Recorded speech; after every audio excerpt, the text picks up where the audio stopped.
नमस्कार, मैं हूं संजय शर्मा। आप देख रहे हैं 4 PM न्यूज़ नेटवर्क। आज़ादी का अमृत काल चल रहा है, हर तरफ खुशहाली है, पूरा देश बहुत प्रसन्न है। ऐसा मैं नहीं कह रहा, गोदी मीडिया के चैनल देख देख कर आपको लग रहा होगा। चैनल दिन रात चालीसा पढ़ रहे हैं कि देश में सब कुछ अच्छा अच्छा चल रहा है। लेकिन हकीकत क्या है ये मैं आपको बताऊंगा, ये पूरा वीडियो सुनेंगे आप। एक छोटा सा अनुरोध आपसे, हमारे कई राज्यों में चैनल हैं, यूपी, बिहार, गुजरात, कर्नाटक, महाराष्ट्र। तो अगर आपको उनके वीडियो देखने हो तो फेसबुक को भी हमारी ज्वाइन कर सकते हैं। ये फेसबुक का आपको मैं लिंक दिखा रहा हूँ। फेसबुक पे 4 PM न्यूज़ नेटवर्क को फॉलो करिएगा और दिन भर की ताज़ा अपडेट ले सकते हैं। ये जो आप ट्विटर अकाउंट देख रहे हैं ये 4 PM का है, और ये जो दूसरा ट्विटर अकाउंट देख रहे हैं ये मेरा व्यक्तिगत है। अगर आप ट्विटर पे भी फॉलो करेंगे तो आप खबरों से अपडेट रहेंगे।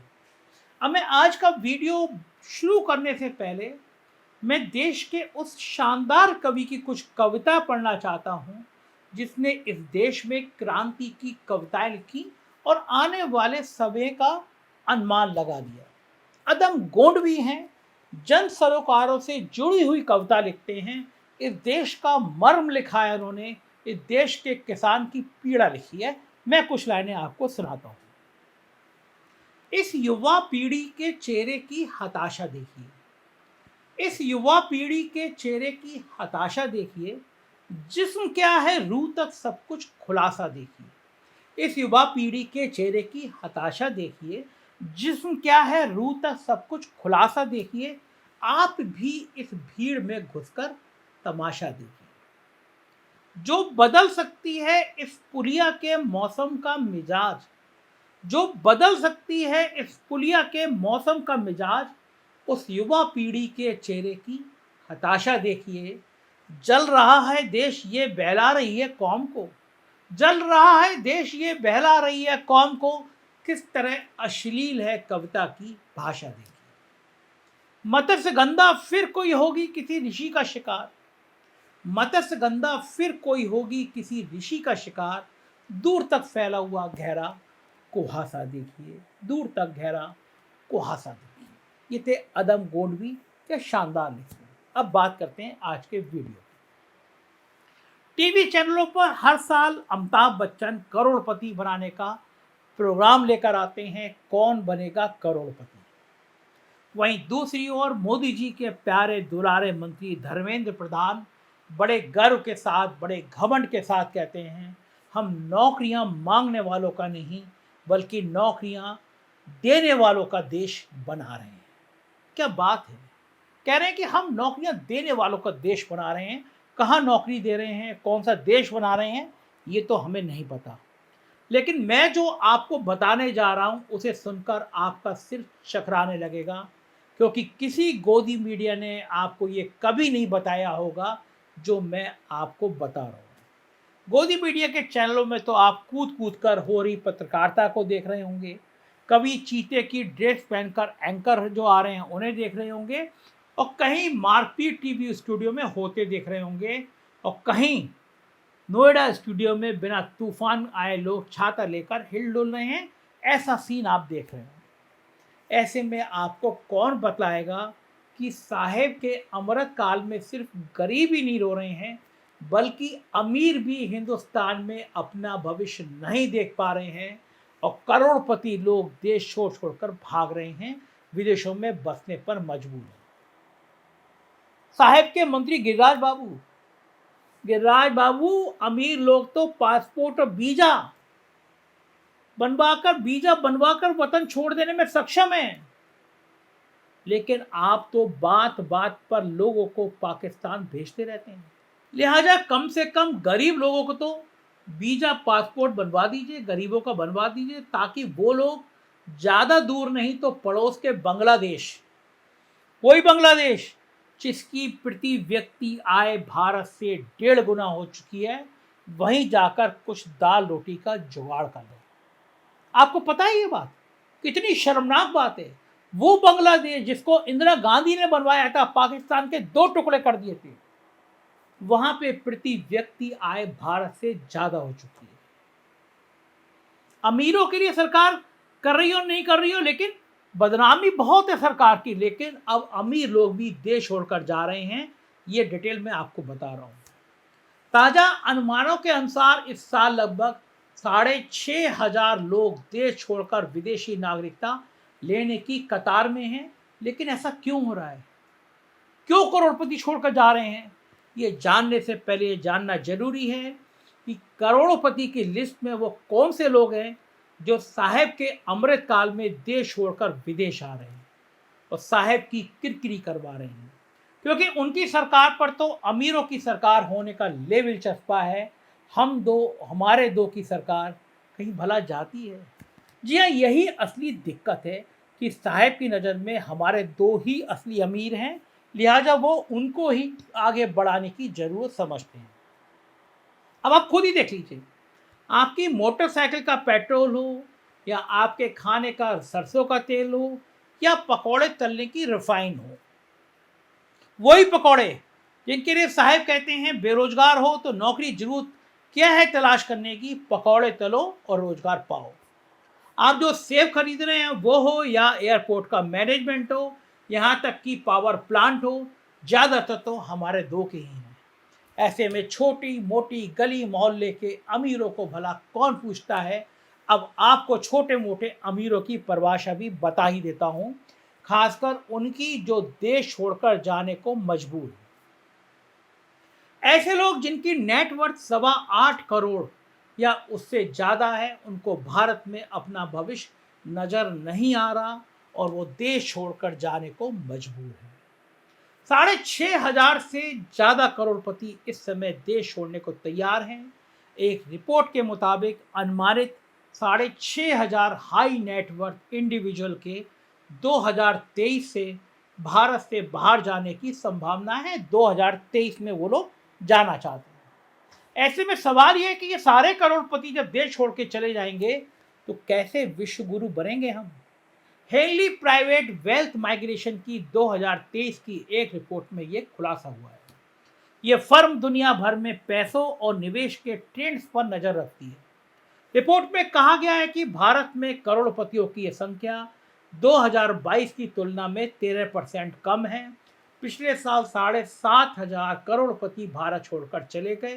संख्या कम इसलिए भी है कि कनाडा और ऑस्ट्रेलिया जैसे देशों ने अब मुश्किल से मुश्किल परिस्थितियां कर दी हैं कि आप उनके यहाँ नागरिकता लेना चाहें तो।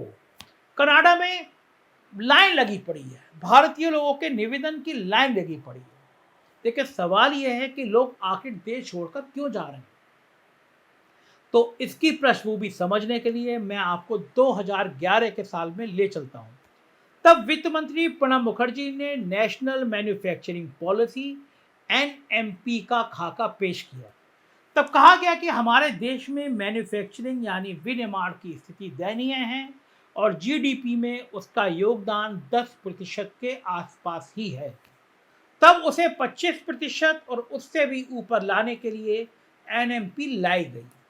फिर 2014 में तो साहेब ही आ गए और फिर जब साहेब के काम करने का अंदाज तो आपको मालूम ही है।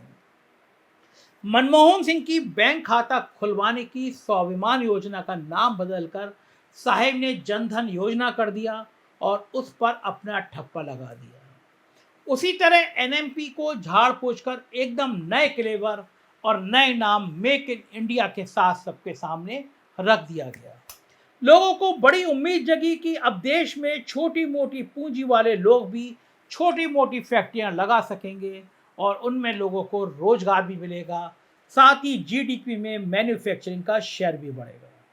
ढोल नगाड़े के साथ जब स्किल इंडिया मिशन शुरू किया गया और Rajiv Pratap Rudy skill development minister बनाए गए, कानपुर में स्किल डेवलपमेंट का संस्थान खोला गया, तब लोगों को और भी लगने लगा कि वाकई साहेब कुछ बड़ा करने वाले हैं। स्किल डेवलपमेंट होने के बाद छोटे मोटे उद्योगियों को भी इसके लोग मिलेंगे, लोगों को लगने लगा और वो बढ़िया प्रोडक्ट दे पाएंगे, ऐसी उम्मीद बंधने लगी। लेकिन तभी साहेब के दो फैसलों ने साहेब के साथ साथ छोटे अमीरों के अरमानों पर भी पानी फेर दिया। ये दोनों फैसले बताता हूँ, आपको यकीन होगा कि ये दो फैसले ऐसे थे जिन्होंने सारी तस्वीर बदल दी। पहला फैसला नोटबंदी। साहब बड़े जोर शोर के साथ नोटबंदी लाए। गोदी मीडिया के चैनलों ने साहब को भगवान की तरह प्रस्तुत कर दिया। कहा आज़ादी के बाद का ये सबसे बड़ा फैसला है जो भारत में स्वर्णिम काल ले आएगा, सारा काला धन वापस आ जाएगा। लेकिन इस देश के सबसे खराब फैसलों में नोटबंदी शामिल हो गई। साहब और उनके चारण मंत्री भी अब गलती से नोटबंदी का नाम कभी जिक्र नहीं करते। साहब जानते हैं कि अगर नोटबंदी का जिक्र राज्यों में आ गया तो उनकी बैंड बज जाएगी। इस फैसले ने, नोटबंदी के फैसले ने छोटे मोटे अमीरों जिनके पास 8-10 करोड़ रुपया अपना बिजनेस शुरू करने के लिए थे, उनके पैसों को बैंकिंग सिस्टम में पहुंचाने के लिए लाइन में लगवा दिया। यानी अब पैसा रहते हुए भी आदमी पैसा विहीन हो गया। अब ऐसे में वो अपना उद्यम शुरू करेगा या लाइन में लगेगा, मतलब सबका खेल खराब हो गया। फैसला नंबर 2, महाविद्वान मंत्री अर्थशास्त्री गिरिराज सिंह को मध्यम और लघु उद्योग का मंत्री बनाना। जिस सेक्टर के बूते पूरे दुनिया में जॉब मार्केट ने रफ्तार पकड़ी, उसे गिरिराज बाबू जैसे पाकिस्तान विशेषज्ञ के हाथ में देकर साहब ने दूसरा ब्लंडर कर दिया। हालात ये हो गए कि 2016 से 2020 यानी सिर्फ 4 सालों में बांग्लादेश ने मध्यम, लघु और कपड़ा उद्योग में भारत की संभावना को खत्म कर दिया। आज हम और आप जो भी T shirt, jeans, Banarasi sari देख रहे हैं, सबके सब मेड इन बांग्लादेश हो गए हैं। यहाँ तक कि भारत के लोगों ने भी अपनी फैक्ट्रियाँ बांग्लादेश में लगा ली।